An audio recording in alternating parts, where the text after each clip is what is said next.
እንግዲህ ሄርሜላ ታስራለች። ለምን ታሰረች የሚለውን በዚህ ቪዲዮ ላይ ምነግራችሁ ይሆናል። እንግዲህ አብርሽ ነው የከሰሳት ማለት ነው። እስከዛሬ በጣም ብዙ ነገር አድርገሽኛል፣ እስከዛሬ በጣም ብዙ ነገር በደለሽኛል፣ ይህንን ደግሞ በጣም ብዙ ሰው ነግሮኛል፣ በተለይ ደግሞ ቡዜ ነግራኛለች ሲልም ተናግሯል ማለት ነው። እንግዲህ በፊት እንደሚታወቀው ቡዜ ከሄርሜላ ጋር ነበረች፣ ከሄርሜላ ጋር ነበር አብረው የሚሰሩት። ነገር ግን አሁን ወደዚህ ተመልሳ ከአብርሽ ከወንድሜ ጋር እቆማለሁ በማለት ከአብርሽ ጋር ሆናለች ማለት ነው። እንግዲህ ቡዜም በጣም በሚደንቅ ሁኔታ ሁሉንም ሚስጥር ለአብርሽ ነግረዋል።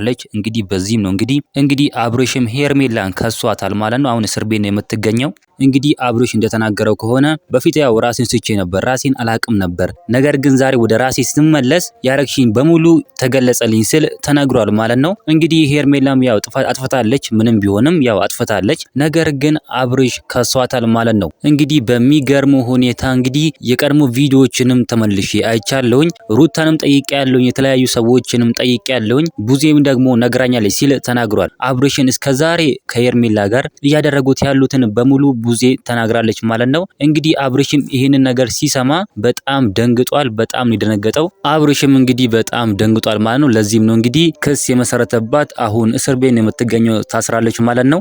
ቡዜም እንግዲህ ካሁን በኋላ እኔ ከወንድሜ ጋር ነው የምቆመው፣ ከሄርሜላ ጋር አልቆምም ስትል ተናግራለች። ሄርሜላም ይሄንን የቡዜን ድርጊት ስትሰማ በጣም በመደንገጥ እንግዲህ ቡዜ እንደዚህ አታደርግም፣ ከኔ ጋር እኮ ነው የምትሰራ ቡዜ ከኔ ጋር ናት ስትል ተናግራለች። እንግዲህ እናንተ ምን ትላላችሁ? ሀሳብ አስተያየታችሁን ኮሜንት ላይ ማስቀመጥ እንዳረሱ፣ ቪዲዮን ላይክ፣ ቻናሉን ሰብስክራይብ ማድረግ እንዳረሱ። በሌላ ቪዲዮ እስከምንገናኝ በያላችሁበት የዓለም ዳርቻ ሰላማችሁ ብዝት ይበልልኝ። ደህና ሁኑልኝ።